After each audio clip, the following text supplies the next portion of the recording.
आर्यानगर गांव और बलथर गांव में शांति मार्च निकाला गया। आपको बता दें, भारतीय कम्युनिस्ट पार्टी एवं भारत के कम्युनिस्ट पार्टी मार्क्सवादी के संयुक्त बैनर तले आर्यानगर गांव और बलथर गांव में शांति मार्च निकाला गया। लोगों को घर वापस लौटने की अपील की गई। साथ ही साथ पुलिस आतंक पर रोक लगाने की मांग की गई। दोनों दल के सचिव ओम प्रकाश क्रांति, चांसी प्रसाद यादव, ये सीपीआई सीपीएम संयुक्त रूप से और इस मार्च में हम लोगों ने देखा कि अभी भी इन दोनों गांवों में सन्नाटा पसरा हुआ है। लोगों के घर में ताले लगे हुए हैं, लोग घर द्वार छोड़ करके भाग गए हैं। अभी हम इस संदर्भ में यही कहना चाहेंगे कि इस घटना की उच्च स्तरीय न्यायिक जांच होनी चाहिए। और पहली बात तो ये है कि जिस दिन घटना ये 19 तारीख को घटी, होली का त्यौहार था, हिंदुओं का काफ़ी महत्वपूर्ण त्यौहार है। उस दिन लोग खुशी में रहते हैं और उस दिन डीजे के नाम पर जो अनिरुद्ध यादव को थाने में लाया गया, उस थाने तक लाने में सिकटा प्रखंड के बीडीओ मीरा शर्मा और सिकटा अंचल के सीओ मनीष कुमार, ये दोनों लोग मौजूद थे। उनके साथ बलथर थाना के लोग थे और उनकी मौजूदगी में अनिरुद्ध प्रसाद थाना लाए जाते हैं और उनके साथ इतनी बड़ी घटना घटती है।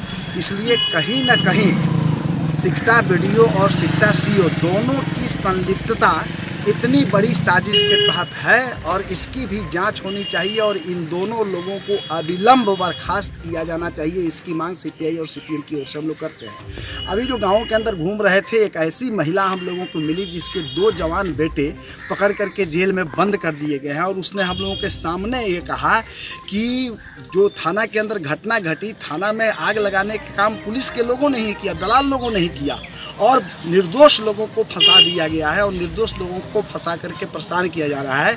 हम ये कहना चाहेंगे कि आज जो हम लोग शांति मार्च निकाले हैं, इसका मकसद यही है कि इस इलाके में अभी भी पुलिस का दहशत है, आतंक है, जिससे लोग घर द्वार छोड़ करके भागे हुए हैं। उनके बच्चों की पढ़ाई नहीं हो पा रही है, उनके खेती गृहस्थी का काम, रबी के फसल का काम नहीं हो पा रहा है। इसलिए हम चाहेंगे कि इस क्षेत्र में पुलिस का जो तांडव है या पुलिस जिन लोगों को गिरफ्तार करके जेल भेज रही है निर्दोष लोगों को, ये कार्रवाई पुलिस बंद करे। इसकी जब तक उच्च स्तरीय न्यायिक जांच नहीं होती है, तब तक किसी तरह की कार्रवाई किसी के ऊपर नहीं किया जाए। इलाके में अमन चैन स्थापित किया जाए। जो लोग बाहर भागे हुए हैं उनको आश्वस्त करे प्रशासन की वो घर वापस लौट करके आए। प्रशासन उनके साथ कोई दुर्व्यवहार नहीं करेगा। ये हम लोग मांग करना चाहते हैं इस शांति मार्च के माध्यम से। और जो दुकानें बलथर चौक पर कुछ खुल रही हैं, जो हम लोगों को जानकारी मिली कि ये जो दुकान लोग खुल रहे हैं उसमें बहुत कम लोग यहाँ के हैं, बाहरी लोग जो दुकान यहाँ किए हुए हैं वही लोग दुकान खोल रहे हैं। लेकिन जो स्थानीय लोगों का जो दुकान है, आर्यानगर के लोगों का दुकान है, बलथर के गांव के लोगों का दुकान है, वो लोग अभी भी अपनी दुकान बंद करके बाहर भागे हुए हैं। उनकी जीविका जो है वो बंद पड़ी हुई है। इसलिए हम सीपीआई और सीपीएम की ओर से संयुक्त रूप से इस शांति मार्च के माध्यम से ये संदेश देना चाहेंगे, कहना चाहेंगे कि जो लोग भयभीत होकर के भागे हुए हैं वो अपने घर वापस आएँ। हम उनकी रक्षा में, हमारी दोनों पार्टी उनकी रक्षा में है और हम लोग लगातार लड़ रहे हैं कि दोषी चाहे वो सीओ हो, बीडीओ हो, थाना प्रभारी हो या इस जिले के आला आरक्षी अधीक्षक महोदय हो, इन तमाम लोगों को जांच के दायरे में ला करके और इनके ऊपर कार्रवाई सरकार जब तक नहीं करेगी तब तक हम दोनों लोगों का आंदोलन जारी रहेगा। हम रामेश्वर जी के बेटी बोला तानी शोभा देवी हनु था। हमार बाप होटल में रहलन, होटल में थाने में के लोग कहलक जे कि रउआ रामेश्वर जी रह जाई और रख के आए बरा रहलन। अब 3 आदमी के 2 आदमी के जान बचा दिले बारन। हमारा बाप के एबरा हमनी के इतना दशा भइल बा, लड़का संग रोआ के एबरा नहियर में आके हमनी के काम करता निसन। अच्छा, तो अपने के पिताजी जान बचेले बानी तो फिर पुलिस का चाहे केफ काहे फंसाओ था, कोनो दुश्मनी बुझाता ए सर छर बुला के थाने में के लोग ले आके हमरा बाप के ले आके धोखा देलस लोग। असल ओकरा बाद चल गइल बड़न बेटी विनोद रहलन। हमर बाप दुकान मिठाई बना बात भी किए आ गया। हां, हम दोनों पार्टियों का यही प्रयास है आज का शांति मार्च का, सीपीआई सीपीआईएम का, कि इस इलाके में अमन चैन बहाल हो, तभी जाकर के इस इलाके के लोग जो दहशत में हैं, जो अपने घर से पलायन कर चुके हैं, दूसरे जगहों में जाकर शरण लिए हुए हैं, उनको घर वापसी हो। और इसमें जिला प्रशासन को, जिला पदाधिकारी को स्तर पर इसका पहल होना चाहिए। और यहाँ जितना इस इलाके में पुलिस का जो भय व्याप्त हो गया है, ये भय को समाप्त करने के लिए जिला प्रशासन स्तर पर इस कमेटी की बैठक बुला करके इलाके में शांति स्थापित करना चाहिए।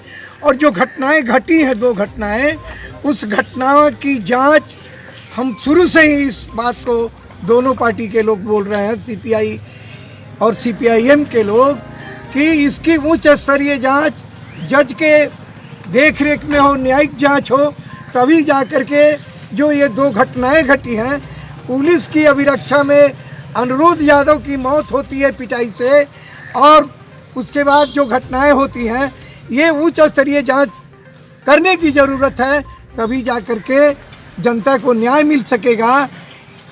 ये हजारों के तादाद में नेम्ड FIR 781 के अलावे भी अज्ञात करके भी मुकदमे किए गए हैं। लगातार आपके सिक्का BDO CO के द्वारा भी कई मुकदमे किए गए हैं, और जब तक ये मुकदमे के चक्कर में सरकार कार्रवाई करेगी और सही तथ्य पर नहीं जाएगी, सही जानकारी इसकी जांच नहीं होगी, तब तक जो है ये डर का माहौल इस इलाके में बना रहेगा। आज का हमारा शांति मार्च का उद्देश्य ये है कि अमन बहाल हो इस इलाके में, लोग स्कूलों में बच्चे जाएं पढ़ने के लिए, लोग खेती बाड़ी तैयारी हो चुका है, रबी का फसल आपको मसूरी जो है तैयार है, सरसों तैयार है, ये खेती भी चौपट हो रहा है। खेती अगर चौपट हो रहा है, अनाज अगर चौपट हो रहा है, तो ये नेशन का चौपट है, राष्ट्र का ये घाटा हो रहा है। और आम जनता एक वक्त की खाना खा रही है और दूसरे वक्त के खाने के लिए सोच रही है कि कहाँ से व्यवस्था होगा। इसीलिए ये शांति मार्च का उद्देश्य, मकसद यही है कि सबसे पहले इस तीनों क्षेत्रों में, जहाँ ये थाना के दायरे में जो गांव आते हैं, वहाँ शांति स्थापित किया जाए, लोगों को घर वापसी का मौका दिया जाए कि लोग अपनी खेती बाड़ी करें, यहाँ रहें।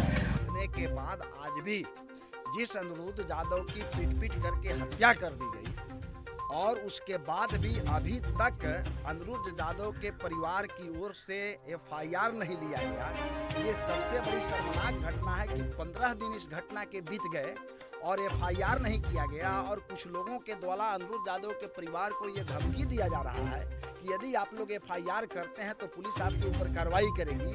हम लोग इसका विरोध करते हैं और हम लोग ये प्रशासन से मांग करते हैं। पिछले दिनों भी हम लोगों ने कलेक्टर से मांग किया है, और बिहार सरकार के पास भी CPI और CPM दोनों लोगों का संदेश गया है कि अनिरुद्ध यादव के परिवार की तरफ से भी जो FIR होना चाहिए, और जो दोषी लोग हैं अनिरुद्ध यादव की हत्या के लिए जो जिम्मेवार लोग हैं, उनके ऊपर भी कार्रवाई होनी चाहिए।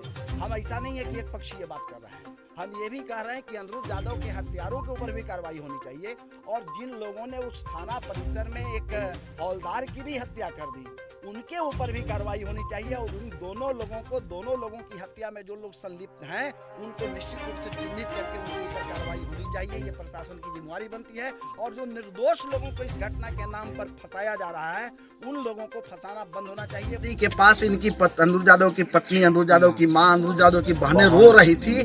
इस तरह से इनको बेरहमी के साथ पीटा गया। ऐसे जगहों पर पुलिस फोर्स है उसके द्वारा पीटा गया, जिसको दिखा पाना भी बहुत मुश्किल है। उसके बाद भी इस 19 तारीख की घटना है, और 21 तारीख के रात में भी इस परिवार पर पुलिस जो आई रात में, गांव में तो कहर बरसाई ही, लूटपाट को की ही। इस गांव के महिलाओं को उस दिन भी बेरहमी के साथ उनके साथ व्यवहार किया गया, दुर्व्यवहार किया गया। इस तरह से माहौल जो ये क्रिएट किया गया है, हम लोग समझते हैं कि निश्चित रूप से ये आतंक फैला करके और पुलिस अपनी विफलता को ये छिपाने का प्रयास